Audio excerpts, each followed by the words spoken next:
दोस्तों 2023 ਦੇ world cup ਦੇ ਵਿੱਚ ਪਾਕਿਸਤਾਨ ਕ੍ਰਿਕਟ ਟੀਮ ਇੰਡੀਆ ਗਈ, ਲੇਕਿਨ ਇੰਡੀਆ ਦੇ ਵਿੱਚ ਪਾਕਿਸਤਾਨ ਕ੍ਰਿਕਟ ਟੀਮ ਕੋਈ ਖਾਸ ਪਰਫਾਰਮੈਂਸ ਇਸ ਵਰਲਡ ਕੱਪ ਦੇ ਵਿੱਚ ਨਹੀਂ ਦੇ ਸਕੀ।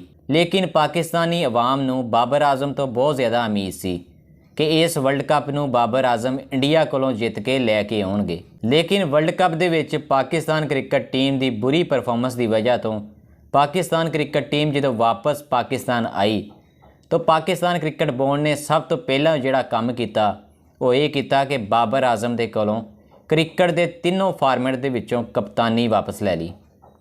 बाबर आजम जिहड़ा कि 2019 दे विच पाकिस्तान क्रिकेट टीम के कप्तान बने सी, लगातार 4 साल तक बाबर आजम ने पाकिस्तान क्रिकेट टीम की कप्तानी की, लेकिन 2023 के वर्ल्ड कप के हार की वजह तो बाबर आजम नूं अपनी कप्तानी वापस देनी पई। दोस्तों बाबर आजम वास्ते एक बड़ा मुश्किल मरहला सी, क्योंकि जिस बंदे ने 4 साल पाकिस्तान क्रिकेट टीम की कप्तानी की होवे जो उहदे कोल वापस ली जाती है तो कितना मुश्किल होंदा बंदे वास्ते। दोस्तों इस तो इलावा ICC ने भी वनडे की रैंकिंग जारी कर दी सी। बाबर आजम जिहड़ा लगातार 2-3 सालों तो नंबर 1 पोजीशन ते सी ICC रैंकिंग के मुताबिक, बाबर आजम के कोलों नंबर 1 पोजीशन भी इस वर्ल्ड कप तो बाद चों हथों गई, क्योंकि इंडिया के नौजवान बैट्समैन शुभमन गिल ICC की रैंकिंग के विच नंबर 1 पोजीशन पर आ गए। उन्हां दे पॉइंट्स बाबर आजम तो ज़्यादा सी, जिहदी वजह तो बाबर आजम के कोलों नंबर 1 पोजीशन छीन ली गई। दोस्तों कुल मिला के मैं यही कहूँगा कि 2023 के वर्ल्ड कप तो बाद चों ना तो बाबर आजम के कोल कप्तानी रही पाकिस्तान क्रिकेट टीम की, ना ही नंबर 1 पोजीशन वनडे क्रिकेट की रही। दोस्तों बाबर आजम वास्ते बड़ा एक मुश्किल मरला सी ये। दोस्तों 2023 के आखिर ते बाबर आजम वास्ते खुशखबरी आई है। बाबर आजम के कोलों जिहड़ी कि नंबर 1 पोजीशन छीन ली गई सी, लेकिन ICC ने दोबारा अपनी रैंकिंग जारी कर दी है। इस रैंकिंग के मुताबिक बाबर आजम दोबारा तो नंबर 1 पोजीशन पर आ गए हैं।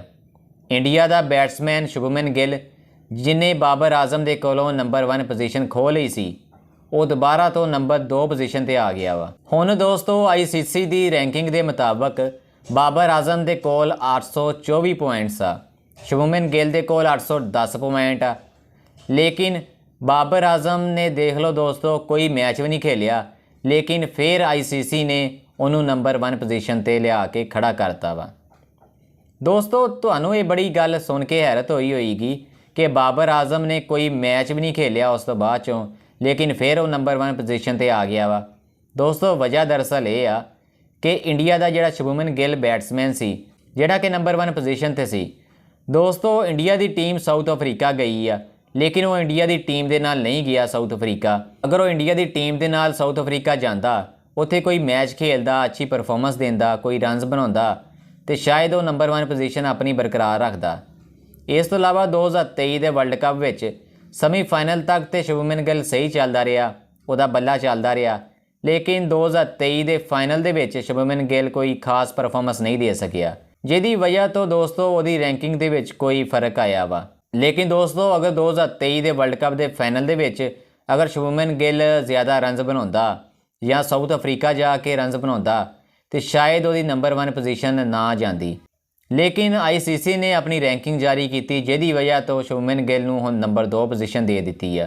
लेकिन दोस्तों तुहानूं मैं एक गल दस्सां कि शुभमन गिल सिर्फ 42 दिनों तक नंबर 1 पोजीशन अपनी बरकरार रख पाया वा।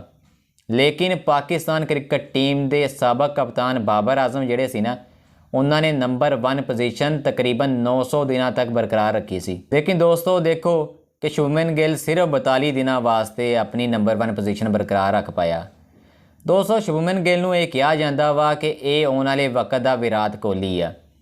लेकिन दोस्तों विराट कोहली के नाम तो मैनूं याद आया, विराट कोहली के बारे दोस्तों मैं तुहानूं दसदा जावां कि बाबर आजम ने नंबर 1 पोजीशन विराट कोहली कोलों खोई सी। विराट कोहली तकरीबन 1200 दिनों तक नंबर 1 पोजीशन पर रहा सी। उस तो बाद चो बाबर आजम आए तो बाबर आजम ने विराट कोहली कोलों ODI क्रिकेट की नंबर 1 पोजीशन खो ली सी। लेकिन दोस्तों फिर भी मैं तुहानूं यह कहांगा कि पाकिस्तान क्रिकेट टीम का कोई बाबर आजम तो सवा होर कोई ऐसा खिलाड़ी नहीं है जिहड़ा कि ICC रैंकिंग दे विच टॉप 5 दे विच आया होवे। लेकिन इंडिया के 3 खिलाड़ी इदां दे आ ਜਿਹੜੇ ਕਿ ICC ਰੈਂਕਿੰਗ ਦੇ ਵਿੱਚ ਟੌਪ 5 ਦੇ ਵਿੱਚ ਆ। ਪਹਿਲੇ ਨੰਬਰ ਤੇ ਬਾਬਰ ਆਜ਼ਮ ਆ ODI ਕ੍ਰਿਕਟ ਦੇ ਵਿੱਚ, ਦੂਸਰੇ ਨੰਬਰ ਤੇ ਸ਼ੁਭਮਨ ਗਿੱਲ ਵਾ, ਤੀਸਰੇ ਨੰਬਰ ਤੇ ਵਿਰਾਟ ਕੋਹਲੀ ਆ ਤੇ ਚੌਥੇ ਨੰਬਰ ਤੇ ਰੋਹਿਤ ਸ਼ਰਮਾ ਵਾ। ਦੋਸਤੋ ਦੇਖ ਲਓ, ਪਾਕਿਸਤਾਨ ਕ੍ਰਿਕਟ ਟੀਮ ਦੇ ਬਾਬਰ ਆਜ਼ਮ ਪਹਿਲੇ ਨੰਬਰ ਤੇ ਆ। ਉਸ ਤੋਂ ਬਾਅਦ 'ਚੋਂ ਇੰਡੀਆ ਦੇ 3 ਖਿਡਾਰੀ ਫਿਰ ਦੂਸਰੇ, ਤੀਸਰੇ ਤੇ ਚੌਥੇ ਨੰਬਰ ਤੇ ਹੁੰਦੇ ਆ। ਦੋਸਤੋ ਸਾਡੀ ਤੇ ਇਹੀ ਖੁਆਇਸ਼ ਆ ਕਿ ਬਾਬਰ ਆਜ਼ਮ ਆਪਣੀ ਅੱਛੀ ਪਰਫਾਰਮੈਂਸ ਦਿੰਦੇ ਰਹਿਣ, ਅੱਛਾ ਪਰਫਾਰਮ ਕਰਨ, ਉਹਨਾਂ ਦਾ ਬੱਲਾ ਚੱਲਦਾ ਰਹੇ ਔਰ ਬਾਬਰ ਆਜ਼ਮ ਲੰਬੇ ਅਰਸੇ ਤੱਕ ਆਪਣੀ ਨੰਬਰ 1 ਪੋਜੀਸ਼ਨ ਨੂੰ ਬਰਕਰਾਰ ਰੱਖਣ, ਕਿਉਂਕਿ ਉਹਨਾਂ ਦੇ ਫੈਨਸ ਵੀ ਇਹੀ ਚਾਹੁੰਦੇ ਆ ਕਿ ਉਹ ਲੰਬੇ ਅਰਸੇ ਤੱਕ ਆਪਣੀ ਨੰਬਰ 1 ਪੋਜੀਸ਼ਨ ਤੇ ਬਰਕਰਾਰ ਰਹਿਣ। ਲੇਕਿਨ ਦੋਸਤੋ ਹੁਣ ਆਪਾਂ ਦੇਖਦੇ ਹਾਂ ਕਿ ਬਾਬਰ ਆਜ਼ਮ ਕਿੰਨੇ ਅਰਸੇ ਤੱਕ ਨੰਬਰ 1 ਪੋਜੀਸ਼ਨ ਨੂੰ ਆਪਣੀ ਨੂੰ ਬਰਕਰਾਰ ਰੱਖਦੇ ਆ। ਦੋਸਤੋ ਤੁਹਾਡਾ ਕੀ ਖਿਆਲ ਆ ਕਿ ਬਾਬਰ ਆਜ਼ਮ ਕਿੰਨੇ ਅਰਸੇ ਤੱਕ ਨੰਬਰ 1 ਪੋਜੀਸ਼ਨ ਨੂੰ ਬਰਕਰਾਰ ਰੱਖੇਗਾ?